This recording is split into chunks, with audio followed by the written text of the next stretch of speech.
নমস্কার বন্ধুরা, আরডি চ্যানেলে আপনাদের অনেক অনেক স্বাগত।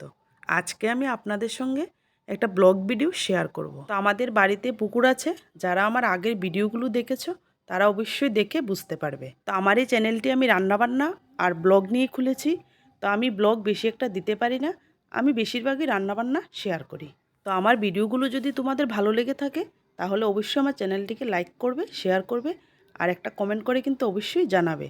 আর সাবস্ক্রাইব করতে যেন ভুলবেন না। তো এই দেখো আমাদের পুকুরটা, তো পুকুরের জলটা অনেকটাই নোংরা হয়ে গেছে। তো এখন জলটা মেশিনের সাহায্যে পুরোটাই কিন্তু উপরে টেনে নিয়ে ফেলে দেওয়া হবে। তারপর পুকুরটাকে ভালো করে একটু পরিষ্কার করে নিতে হবে।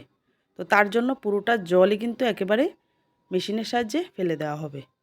তো সকালে মেশিনটা লাগিয়েছে, তো জল এখনও শুকায়নি, আরও অনেকটা জল কিন্তু রয়ে গেছে। তো প্রায় এখন সন্ধ্যা হয়ে আসছে। তো সন্ধ্যার আগে মেশিনটা বন্ধ করে দেওয়া হবে, তারপর আবার পরের দিন মেশিন লাগানো হবে। তো পুকুরের জলটা যেহেতু নষ্ট হয়ে গেছে, মাছ কিন্তু সেরকম ছিল না। তো জলটা যখন পুরোপুরি শুকিয়ে যাবে তখন দেখা যাবে কি মাছ আছে কি নাই। তো বরমশাই সন্ধ্যার সময় এসে তো বলছে জালটা একটু মেরে দেখি মাছ ওঠে কি না। তো তারপর গিয়ে জালটা মারলো। তো একে তো সন্ধ্যা হয়ে গেছে, আরও জলটা অনেকটাই কিন্তু বেশি ছিল। তো তার জন্য মাছগুলো জালে কিন্তু ধরা পড়েনি। তো উঠেছে মাত্র একটা কানলা মাছ উঠেছে। তো যেহেতু রাত্র হয়ে যাচ্ছে, তো আর বেশি একটা জাল মারেনি। তো পরের দিন দেখা যাক কি মাছ পাওয়া যায়। তো এই দেখুন একটা কানলা মাছই পেয়েছে।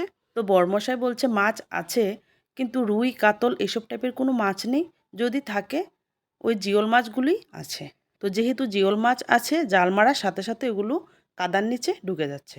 তো জলটা যখন একেবারেই কমে যাবে তখন দেখা যাবে। তো মাছটাকে আমি ধুয়ে কেটে সুন্দর করে পরিষ্কার করে নিয়ে এসেছি। তো রাতে এই মাছটাই আমি রান্না করব। তো এখানে আমি কেটে নিয়েছি আলু। তো আলুটাকে একটু কুচি কুচি করে কেটেছি। আর এই দেখুন মাছটা। আর এদিকে আছে পেঁয়াজ, কাঁচা লঙ্কা, ধনেপাতা। তো মাছটাকে আমি কাঁচা রান্না করব, তাই প্রথমে সবগুলো একসাথে ভালো করে মেরিনেট করে নেব। তো আপনারা কে কীভাবে এই মাছ রান্না করে খান আমাকে কিন্তু অবশ্যই কমেন্ট করে জানাবেন। তো প্রথমে আমি আলুর মধ্যে মাছগুলো দিয়ে দিয়েছি, তারপর দিয়ে দিয়েছি সর্ষের তেল। তারপর একে একে সবগুলো মশলা দিয়ে দেব, দিয়ে ভালো করে প্রথমে এটাকে মাখিয়ে নেব। তো ভালো করে মাখানো হয়ে গেলে কড়াইয়ের মধ্যে অল্প পরিমাণে তেল দিয়ে মাছগুলো দিয়ে দেব। তারপর হালকা একটু ভেজে নিয়ে জল দিয়ে ঢেকে দেব।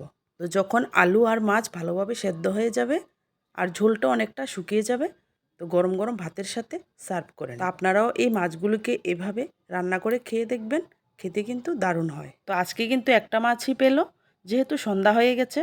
তো দেখা যাক পরের দিন যখন জলটা আরও শুকিয়ে যাবে তো কী মাছ পাওয়া যায় আর ওই মাছ দিয়ে আমি কি রেসিপি তৈরি করি। তো পুরো ভিডিও আমি তোমাদের সাথে শেয়ার করব। তো তোমরা সবাই কিন্তু আমার পাশে থাকবে আর ভিডিওটা কিন্তু কন্টিনিউ চলতে থাকবে। রইল পরের দিনের অপেক্ষায়।